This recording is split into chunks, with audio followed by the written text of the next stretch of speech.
백성들과 만나시기 위해서 성막을 만들게 하셨습니다. 저와 수요일 날 성경 보신 분들은 이 그림을 보았을 텐데요.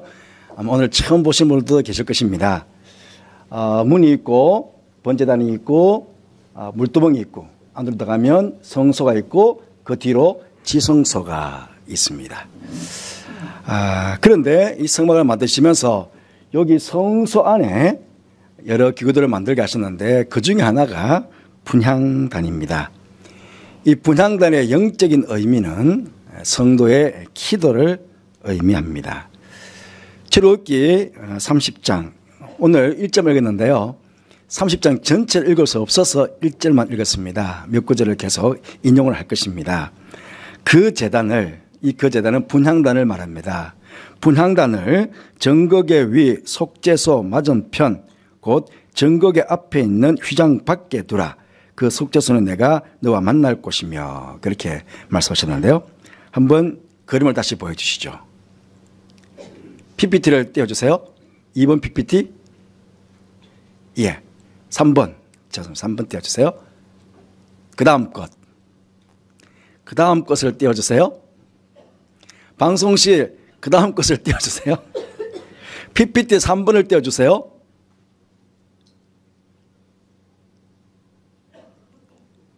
예.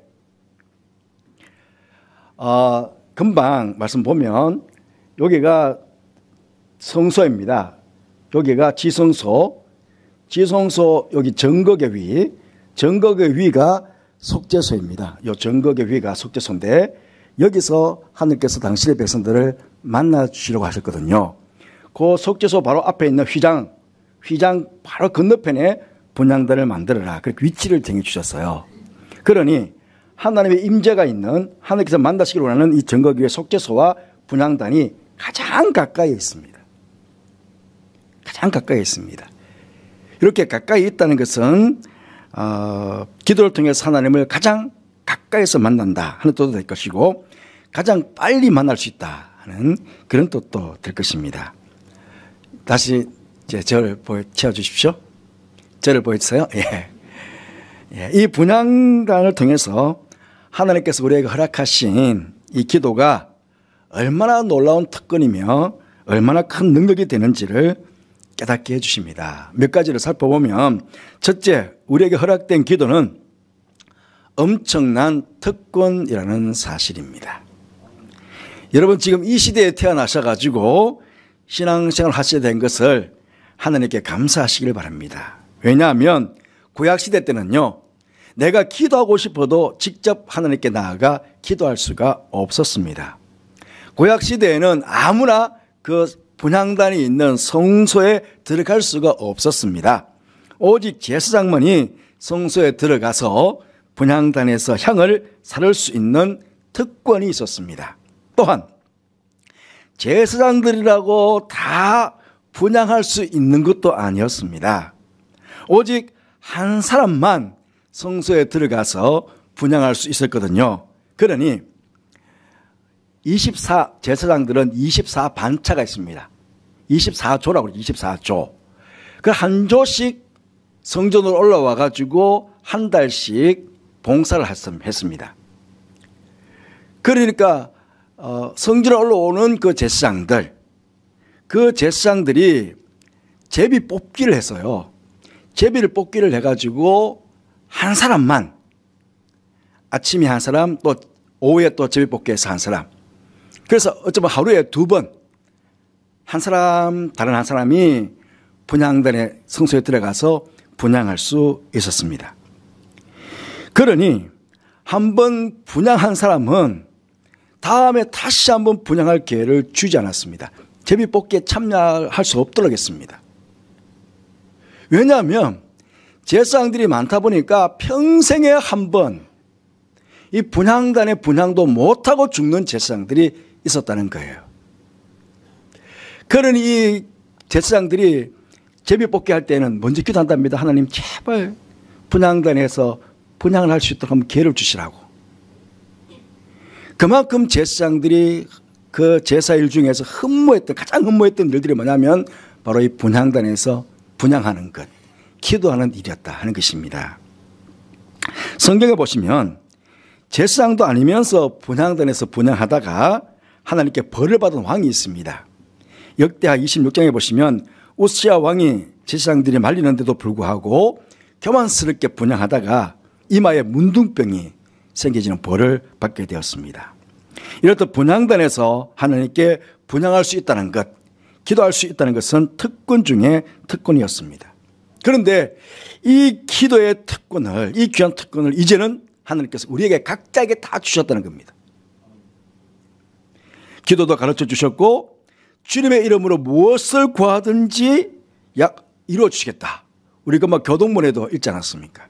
그 약속해 주셨습니다. 구약의 제사장들이 그렇게 흠모했던 하나님께 분향하는 일을 우리는 아침 저녁만이 아니라 언제든지 내가 기도하고 싶을 때는 언제든지 나가서 기도할 수 있는 그런 엄청난 기도의 특권을 우리에게 주신 것입니다. 우리는 그런 특권을 받은 것입니다. 그러므로 기도한다는 것은 우리 성도들에게 있어서는 특권 중에 특권, 축복 중에 축복이다. 그렇게 말씀을 드릴 수가 있겠습니다. 둘째로 우리가 드리는 기도는 하나님 앞에서 참으로 귀하게 여김을 받는다는 사실입니다. 오늘 3절 말씀 보시면 제단 상면과 전후 좌우면과 뿔을 순금으로 싸고 주위에 금태를 두를지며 그랬습니다. 분향단을 조각목으로 만들려고 하시는데요. 그런데 그 모든 것을 순금으로 싸라고 그랬습니다. 여러분, 옛날이나 지금이나 금은 참으로 귀한 것입니다. 순금으로 쌌다는 것은 가장 귀하다는 의미가 아니겠습니까? 여러분 잘 아시는 대로 계시록 5장 8절 말씀 보시면 향이 가득한 금 대접을 가졌으니 이 향은 성도의 기도들이라 그랬습니다. 천사들이 향이 가득한 금 대접을 가졌는데 그 향은 성도의 기도들이라고 했습니다. 계시록 8장 3절 4절 말씀 보시면 또 다른 천사가 와서 제단 곁에 서서 금 향로를 가지고 많은 향을 받았으니 이는 모든 성도의 기도와 합하여 보좌 앞 금제단에 드리고자 함이라. 향연이 성도의 기도와 함께 천사의 손으로부터 하늘 앞으로 올라가는지라. 그렇게 말씀하고 있습니다. 여러분, 천사가 금 향로에 담아서 하나님 앞에 있는 금제단에 드리는 것은 다름이 아니라 바로 우리 성도들의 기도라 하는 것입니다. 여러분, 금 그릇에 아무 것이나 담습니까? 그렇잖아요. 가장 귀한 것을 금 그릇에 담지 않겠습니까? 그런데 성도들의 기도가 너무나 귀하고 소중하기에 하나님께서는 천사들을 보내셔가지고 금 향로에다가 성도의 기도들을 다 담아가지고 하늘 앞에 있는 금 제단에다 가지고 그 기도를 바쳐라 하는 것입니다. 얼마나 귀하게 계십니까? 그렇기 때문에 여러분 꼭 기억하셔야 됩니다. 우리의 기도는 결코 하나님께서 하찮은 것으로 여기지 않는다는 것입니다. 하나님께서 천사들을 보내셔서 금 향로에 담아서 금 제단에 드리게 하실 만큼 귀하고 소중하게 여기시는 것이 우리의 기도다 하는 사실입니다. 그렇게 기도하는 사람은 누구입니까? 바로 하나님께서 가장 존귀하고 보배롭게 여기는 존재가 바로 기도하는 사람이라는 것을 여러분 기억해 주시면 감사하겠습니다. 셋째로 우리가 기도할 때에 놀라운 능력의 역사가 일어난다는 사실입니다. 성막기구 중에 번제단과 분향단에는 사면에 뿔을 세우게 하셨습니다. 오늘 2절 후반절에 보시면 그 뿔을 그것과 이어지게 하고, 이 분향단에는 뿔을 세우라는 것이었거든요. 이 뿔은 능력을 나타냅니다. 번제단의 뿔은 속죄의 능력을, 번제단의 속죄의 능력을 나타내고, 분향단의 뿔은 바로 분향단의 기도의 능력을 나타냅니다. 우리가 여기 화살표 놨죠? 예. 괜찮습니다. 예. 예. 화살표 놨는데 바로 요 뿔. 사각에 있는 요 뿔. 요 뿔들이 그냥 모양 예쁘게 만들고 놓은 게 아니고 바로 능력을 나타내는 것을 나타내시기 위해서 이렇게 뿔을 만들게 하셨다는 겁니다. 여러분, 우리가 기도할 때 놀라운 능력의 역사가 일어나게 되는 것을 분향단에서 사르는 향을 통해서 우리는 알 수 있습니다. 하나님께서 분향단에서 살게 될 향을 만들 규례를 정해 주셨어요. 출애굽기 30장 34절 36절까지 말씀을 보시면 여호와께서 모세에게 이르시되 너는 소합향과 나감향과 풍자향의 향품을 가져다가 그 향품을 유향에 섞되 각기 같은 분량으로 하고 그것으로 향을 만들되 향 만드는 법대로 만들고 그것에 소금을 쳐서 성질하게 하고 그 향 얼마를 곱게 찌어 내가 너와 만날 회막 안 증거기 앞에 두라. 이 향은 너에게 지극히 거룩하니라. 그렇게 향을 만드는 방법을 딱 이야기해 주셨어요. 여기 향의 재료는 소합향, 나감향, 풍자향, 유향, 소금 이렇게 5가지를 말합니다. 제가 몇 년 전에 설교 시간에도 이것을 한번 말씀을 드렸어요. 기억 잘 나시지 않으시죠? 예, 다시 한번 말씀을 드리겠습니다. 소합향. 예. 이 인도산 스트렉스 향나무에서 이걸 채취한답니다. 그 향나무, 보이는 향나무고요. 옆에는 그렇게 채취한 향, 바짝 말라있는 향입니다. 이것은 병을 치료하는 치료제로 쓰였던 향이라고 합니다. 그를 우리가 기도할 때에 치료의 역사가 일어나게 되는 것입니다. 야고보서 5장 15절 말씀에 믿음의 기도는 병든 자를 구원하리니 주께서 그를 일으키시리라. 그렇게 말씀하셨습니다. 그 치유 역사가 일어나게 되는 거죠. 두 번째로 나감향 있습니다. 홍해에서 나는 오니스 조개 껍질을 빻아서 만드는 향이라고 합니다. 여러분 어떻게 보면요, 우리가 기도할 때에 기도는요 자기를 깨뜨리는 작업이에요. 자기를 깨뜨리는 작업. 우리가 기도할 때에 이 교만한 나의 이 껍질이, 단단한 껍질이 끼어집니다. 자, 어찌 보면 아집, 고집 이런 단단한 나의 아닌 이 껍질들이 깨어지게 됩니다. 그러면서 자기 부인의 역사가 일어나게 되는 거죠. 기도 응답 받는 것보다 기도하다 보면 자기도 모르게 막 하나님 앞에 무릎을 꿇게 되죠. 막 회개 역사가 일어나지 않습니까? 자기를 막 깨뜨리니까. 성경에 많은 믿음의 사람들이 기도 중에서 기도하다가 하나님 앞에서 자신이 아무것도 아니라는 것, 자신이 아무것도 아니라고 하는 자기 부인을 통해 가지고 하나님의 영이 임하는 것을 경험하게 됩니다. 그러면서 동시에 하나님께 귀하게 쓰임을 받게 되지요. 다윗 왕이 그랬고요. 이사야가 선지자, 에레미야 선지자 이런 분들이 다 그래했죠. 하나님의 임재 앞에서 자신은 아무것도 아니라는 것, 자기 부인의 역사를 막 일어나잖아요. 그때 하나님께서 영을 부어주시고 그래서 하나님의 영에 사로잡힌 자가 되어가지고 하나님께 귀하게 쓰임받는 믿음의 사람들이 되는 것을 우리가 보게 됩니다. 세 번째로 풍자향이 있습니다. 이 시리아산 갈반 고무나무에서 채취하는 향이라고 하는데요. 이 향은 특별히 냄새가 아주 고약하답니다. 냄새가 아주 강해가지고 소독제로도 쓰이고 회충을 퇴치하는 용으로도 쓰였다고 합니다. 그리고 우리가 기도할 때에 우리 영이 깨끗해지는 거죠. 퇴치하니까, 더러운 것들을 퇴치하니까. 악한 영인 마귀가 틈타지 못하게 하고 악한 영들을 물리치게 됩니다. 우리가 기도할 때 그런 역사가 일어나게 됩니다. 변화산에서 내려온 예수님께 제자들이 귀신 들린 아이의 병을 고치지 못하고 이렇게 물었습니다. 아니 우리는 어찌해서 능히 귀신을 쫓아내지 못하고 있습니까? 예수님은 쫓아내시는데 왜 우리는 귀신을 쫓아내지 못합니까? 라고 물었습니다. 제자들이. 그때 예수님께서 대답하시기를 마가복음 9장 29절 말씀에 이르시되 기도 외에는 다른 것으로는 이런 종교가 나갈 수 없느니라. 기도가 악한 영을 물리친다는 겁니다. 기도만이 귀신을 물리친다는 것입니다. 네 번째로 유향이 있습니다. 유향은 유향나무에서 채취한 향입니다. 예수님의 시체에도 이 유향을 발랐습니다. 이 유향은 부패를 방지하기 때문에 사람들의 시체에 발랐다고 합니다. 시체에 나는 악취가 굉장히 고약하지 않습니까? 그런데 그 악취마저도 제거하는 탁월한 향이라고 합니다. 우리가 기도할 때 우리 영적인 부패를 막아줍니다. 우리는 굉장히 연약하거든요. 그러다 보니까 나도 모르게 내 마음에 악한 생각들, 내가 악한 본성도 있기 때문에 내가 영적으로 부패될 수 있는데 이걸 기도할 때 막아줍니다. 또한 우리가 우리에게 다가오는 온갖 불행한 일들, 온갖 문제들을 다 해결해 줍니다. 성경에서 예를 들어보면요, 자신 앞에 닥쳐올 여러 문제들을 해결해 주실 것을 기도하는 사람이 있습니다. 창세기 읽어보면 야고보입니다. 야곱입니다. 야곱은 베들레헴에서도 기도했고 하란에서도 기도했고 야복강가에서도 기도했고 세겜에서도 기도합니다. 하나님, 저를 구해주세요. 저를 살려주세요. 예? 막 죽음의 위기 앞에서 늘 기도했거든요. 그때마다 문제가 닥쳐올 때마다 하나님께서는 그 기도를 들으시고 야곱의 문제를 해결해 주시고 야곱의 길을 형통한 길로 이끌어 주셨습니다. 그 기도할 때 우리 앞에 당면한 문제가 해결되는 역사가 일어나게 되는 것이죠.